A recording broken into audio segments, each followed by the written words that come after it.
Everybody. It's Tuesday, October 25th, 2022.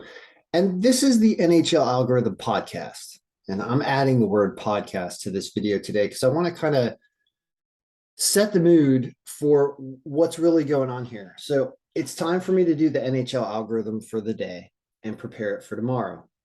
It doesn't take very long. Probably takes like 10 minutes maybe to look over and get correct. Not that bad, right? But makes me anxious that I do things correctly and I have to do it and I have trouble seeing. And there's a lot of complaining I'll do that I won't talk about that in the podcast. But what I do like to do is I like to listen to music. I like to, I'll just make it fun and do work. But we're getting to the point in the year with NHL where it's like you need to be able to do it yourself because I'm not going to be sending emails every day starting next month.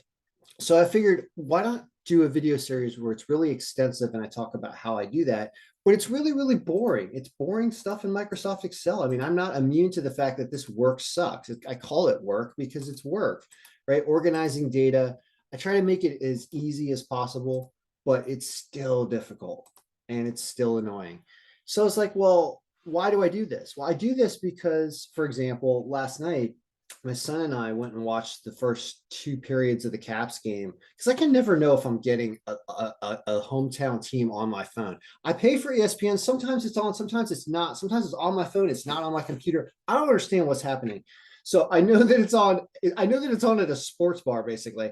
So I was like, let's go out and have some wings and watch this game because I'm a fan of Charlie Lindgren, and so is my son. I explained to him what a southpaw goalie was today, or I called it a right-handed goalie. It's a very confusing way to talk about goaltenders, but I was joking around with my son saying, "Hey, Charlie Lindgren's parents deserve a medal because finding goalie equipment for essentially a left-handed goalie, as I call it, one who wears the blocker on their left hand and the catching glove on the right hand." And it was funny because my son says, well, can't he just wear the one for the other goalie on the other hand? And I was like, nope. No, you cannot. No, it's a different piece of equipment. Anyway, point is, hockey I really enjoy watching, enjoy playing, and I can do a podcast talking about it. And then I'll splice in the information about the data entry and analysis for those that are actually maintaining it and want to make this thing the best that it can be. Which is keeping it current, updating injury reports, and understanding streaks of teams. I mean, this does a pretty good job because yesterday's 4-2, but there's some really close games. But there was also some big picks like Carolina, who did not cover. Again, they have trouble covering. They're weird. They're such a good defensive team that they win close games, and I almost don't like taking them -1.5. But they do win, and they were up 3-1 in the third. Poor Vancouver is just got zeros across the board. We will figure out when Vancouver's going to win a game as we go day by day. We'll probably spot the day, but it hasn't been recently. Anyway, all right, so we're podcasting. So we're talking about hockey. So how do we do this fast but efficient for the day and get this thing ready? Well, you've got a couple things that have to start going in. First of all, did we freeze yesterday? Sorry, that's number one. We have this thing called the cube, and the cube really should be the number one sheet in order here. The cube is everything. This is what the cube looks like. Looks like a rectangle. I guess I should call it the rectangle and not the cube. But I like the term cube because cube has a futuristic sound to it. Dude, you see this Dyson cube? Even though it's Dyson sphere is the term. But point is when you use the word cube, it feels cooler, and it is cooler because it is the data set of everything. And it's really awesome. And we have it frozen, meaning I've frozen the scores, but we can unfreeze scores by just pasting formulas up, and then scores are actually going to slightly change when we change other stats. Like watch this. See, some of these are going to, see how all these changed? This is how you retroactively do regression testing on new stats and new formulas is you repaste old formulas where you've frozen things like projected scores. So the projected score is what we thought the score of the game was going to be. So we thought it was going to be 5-3 Vancouver. It was 3-2. Once I start putting in today's stats, this could change if we wanted it to. And we wanted to then reproject this game based on current player stats, current goalie stats, current standings, and injuries. Okay. So where do you get that information and what else do you need to do? Well, first thing we'll do is we'll grab the sheet that I'm on here in RotoWire, and you're gonna have to pay RotoWire for this, and you should pay RotoWire for this. This is really relevant information that they're updating. I think I pay them $9.99 a month, and I feel like I'm getting a deal. Like I hate to tell other companies to raise prices on me, I really do, but they should charge me $19.99 a month. I'd still pay it because I don't know where else I'm going to go to get everything I want. And they deserve it because keeping this stuff updated, like who's confirmed and who's not, is crazy. Is this going on today? What day is this? Let's start looking around in hockey. We're going to update hockey. So you go sports betting.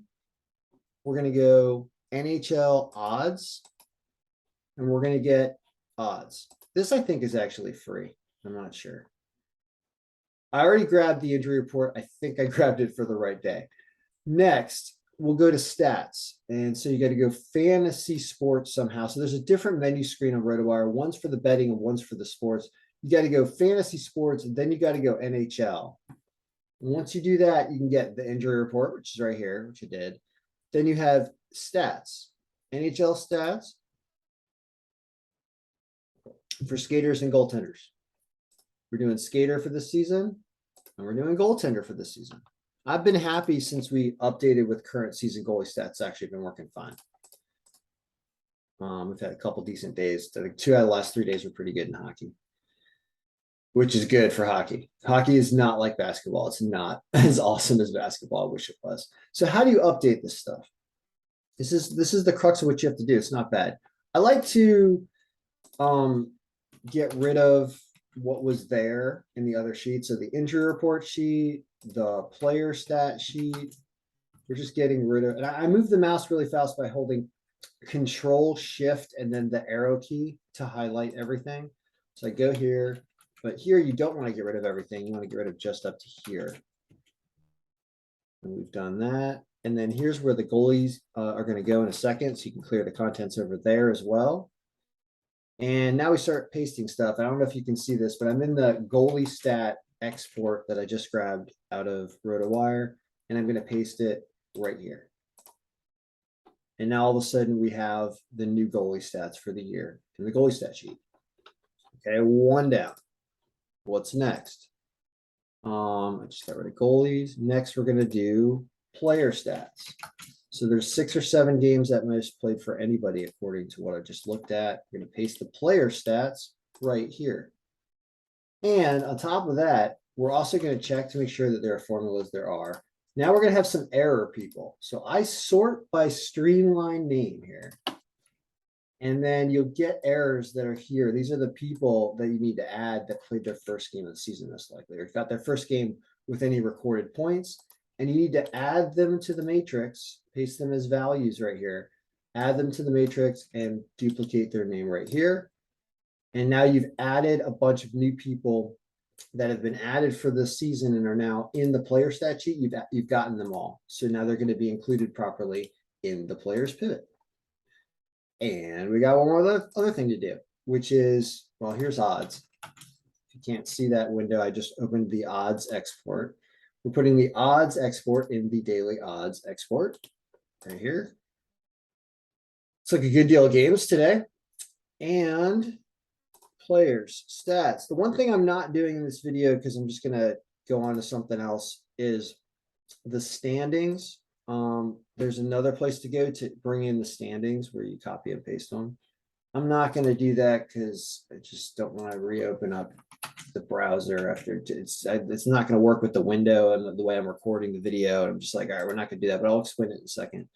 So I just grabbed the injury report. That's the 4th thing we did. So if we're counting steps here until we're done, we have, in order to update our cube, the main thing, and to look at the projections for the day, these two are connected. Results, pivot, and the cube are essentially, one is the data, the other is a rendering of the data in pivot table form, which is this one.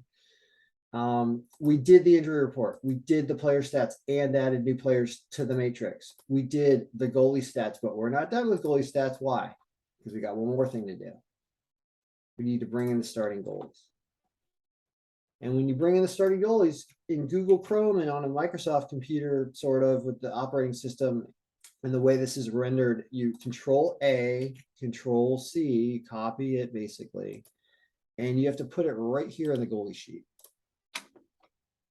And after you do that, there's this weird thing about how many goalies there are and whether or not they're confirmed. You actually have to manually change the formula right here and paste it down to get it to line up, because it doesn't automatically do that.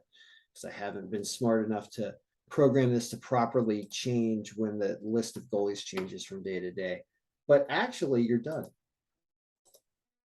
And you're done by going to the daily odds sheet, which I will put as number one because it kind of is number one. There are no errors here, meaning all these goalies already have played a game. You copy this, or you connect it, actually. Let's connect it. Let's do that better. Here's what we're going to copy. You're just going to copy the time. And the reason why is the time starts getting in a weird format if you don't do that. I pasted the time. The rest of this is going to be connected for the day. This is the fun way to do it, because now when you update goalies later in the day, this will be the way to do it. You go equal sign, daily odds. I know this was supposed to be a podcast. It's getting super technical, but that's okay. We are updating the NHL algorithm for those who want to use it and learn about it. We're not done, but we're almost done. I copy this, I paste this as formulas. That's the FX one. And then you just pull this down. And I think it works. Yep. We're going to get scores. Voila. And now everything works. And now you refresh this. And bang. You have today's picks. All right. I know that was kind of quick, sort of. But now we can talk about the fun part of looking through this list for the day. And knowing about who's playing. And we also have expected or confirmed goaltender status here also listed, so that's helpful. So, how many minutes was this? It doesn't tell me how long I'm recording. I wish it did. So we now have this ready. And so now I can spend infinite amount of time assessing what to do. But there's this thing called the pick rank, and it's supposed to do it for you. So it's giving you adjusted powers. It's giving you scores. So I always say we're going to blow through this super fast. We're going to do it just one bang, bang, bang. Buffalo, it says to play. They're plus 110. So that's obviously yes. Done. 2, Vegas, it says to play. They're a really good team. It should be Toronto. I've been watching hockey. They got a super strong power percentage. Aiden Hill's expected, but he's got a good rating this year. So does Reimer, but this is not even close. So Vegas to win. In hockey, you can just do to win. If you do -1.5 in goals and stuff like that, expect to lose half of them. If you do to win, teams try to win, and there are bounces, but the sharper the disparity in number here, the more it means like they're supposed to win. So Buffalo, Vegas, who's 3? Montreal over Minnesota. Interesting. I just almost want to say I like that. I've been wrong on every St. Louis prediction this year. Marc-Andre Fleury is confirmed and going. This is French on French battle right here. Watch out. This should be an awesome game to watch. Says there's 10 goals in this game. That sounds like fun. This sounds like a really, really fun game to watch. And in Montreal, plus 180. Wow. So even plus 1.5 is an amazing line. It says they win. As a straight bet, sounds like a great idea, because they're number 3 and they're plus 180. Who's number 4? Columbus over Arizona, because Arizona is awful. But look at how close. That's not that close. I don't like this, so they're probably going to win, because I'm not a huge fan of Columbus. I feel like Arizona can win a game. See how bad the goaltending matchup is here? 60-53. I don't know. See, now we're starting to get into stuff that doesn't make sense as much. Detroit over New Jersey. I like that. Said the L word, but I like Detroit. And New Jersey just gets annihilated in the second period against the Caps last night. Did watch that. It was like we were eating some food. And we looked up. I was like, oh my God, the Caps scored another 2 goals. Like, what just happened? So this is back-to-back games here. It's only -110. So I'm down with Detroit. So Katrina, if you're watching, here's the round robin for hockey, because you want to try to pick winners. And I get too creative. I do weird stuff that only pays a lot but doesn't win. In hockey, if you're just picking winners, you're going to have fun rooting for your game. You're not going to be annoyed that you have some team -1.5 and they only win by 1 or something, and you don't get an empty net. If you play it like that, you're not going to find yourself winning. Like, for example, yesterday, Carolina -1.5 does not win, but Carolina to win wins. And so if you anchor your round robin with Carolina to win, you have a completely different day than if you take them -1.5. And I took them both ways, and so I won one of them and lost the other one. But it's just a good way to think about hockey, and also watching it. It's more enjoyable that way. So Katrina, Buffalo, Vegas, Detroit, because I like them. Montreal, I'm just gonna take them to win. Although you're supposed to take them +1.5 on the round robin because you get an even better chance to win that bet, and it's probably going to be like -120 or something. Not that bad. What else we got? Do you take Dallas over Boston? No, this game scares me. Look at the goaltending matchup here. So that says under, right? Now you can see there's 6.3 goals predicted here. The over-under, I don't want to talk about over-unders because I hate my life when I talk about over-unders all the time, but it is set at 6. And seeing these strong goaltenders even further makes me think this game doesn't have as many goals. But over-unders, you don't win them all. So don't listen to me. Katrina, don't listen to me, but if you do something like underwise in this game, if you want to. Oh, for those who want to gamble. Colorado and the Rangers. What does it say in this game? The Colorado wins this with Shesterkin expected.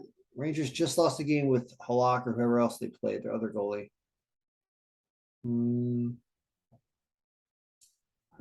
don't know. You're getting tougher down the list. You can see there's it doesn't really know. Plus-up game. Florida, Chicago. Why? What? What? See, I thought Chicago was awful, but Stalock comes in and gets an amazing rating and a come from behind win a couple games ago, right? Says that this is that they beat Florida with Bobrovsky. I mean, that's fascinating, and that's +205.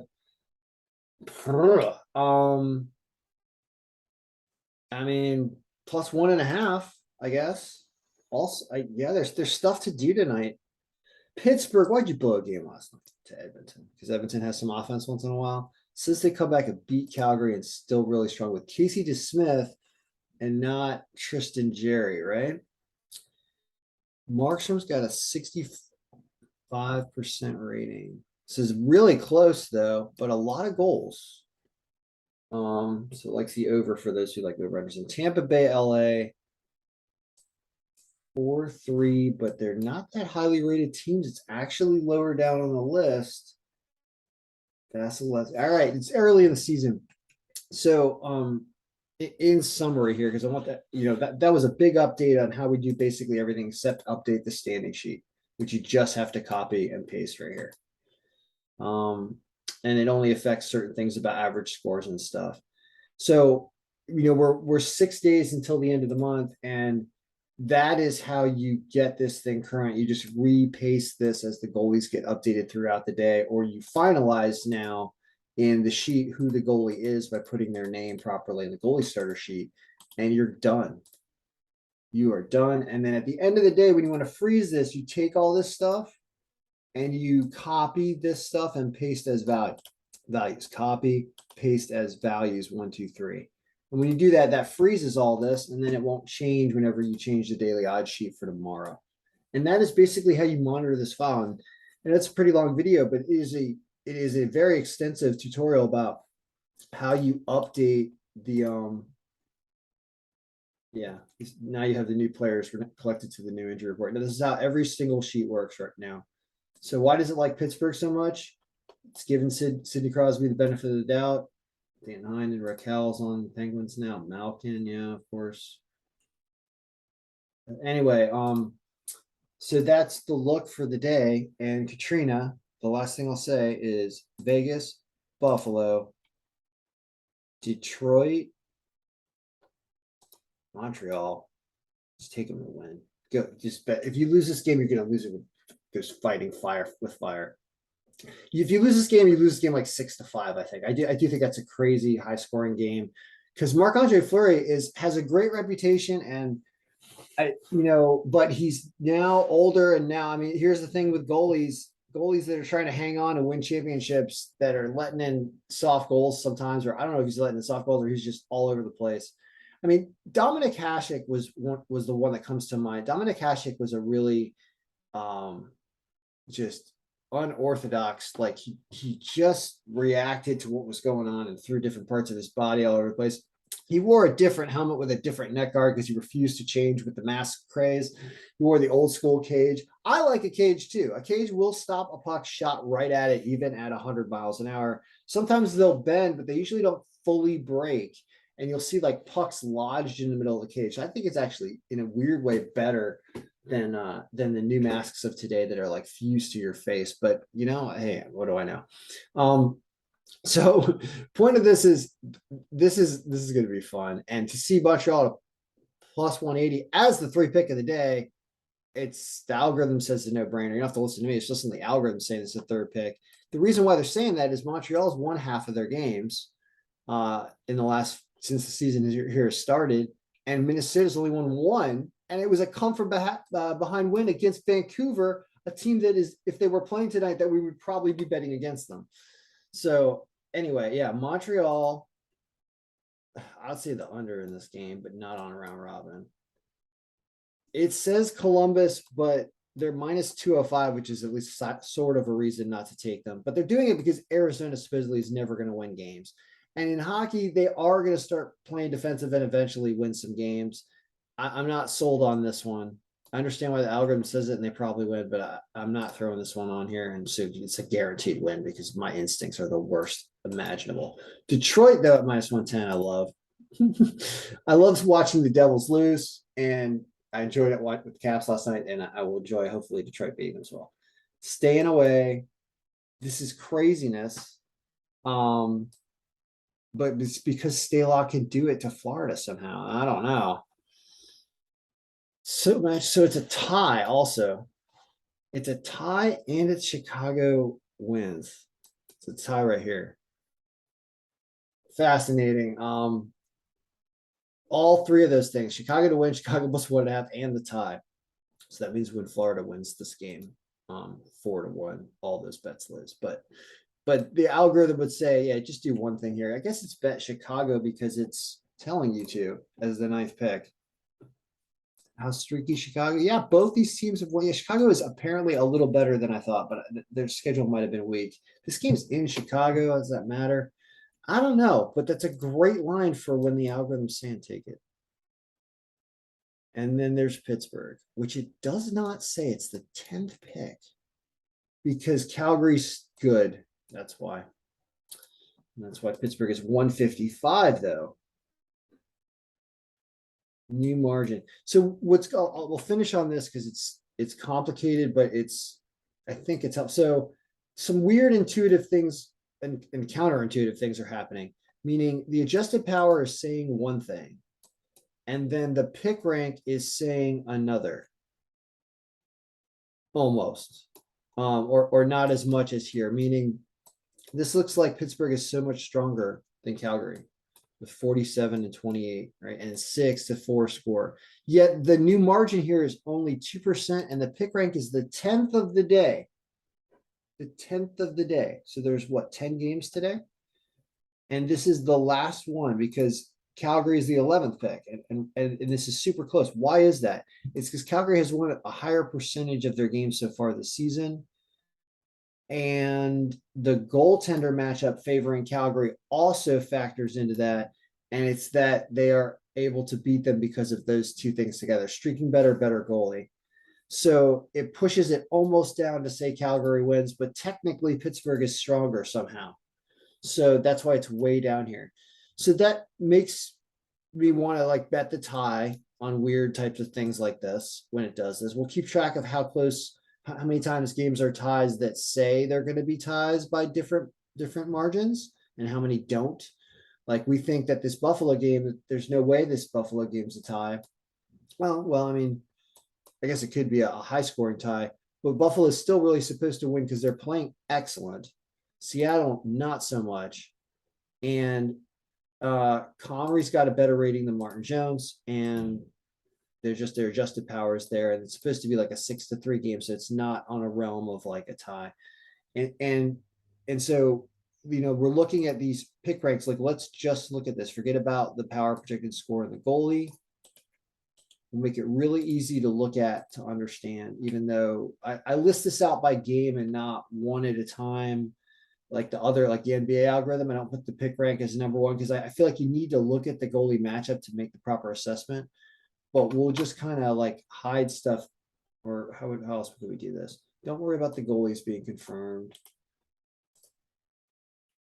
Don't worry about anything more than 15 days because nobody's played. Back-to-back games we know about. Power streak rating number also, right? That's about strength. Yes, that's another good thing to look at. So I'm just going to keep going because it's just, this is as deep as I go into hockey, is about this level that we're going to glance at right now, and then we'll be done with the video, which is what does every single thing mean and what's a confirming factor about it, and what am I talking about?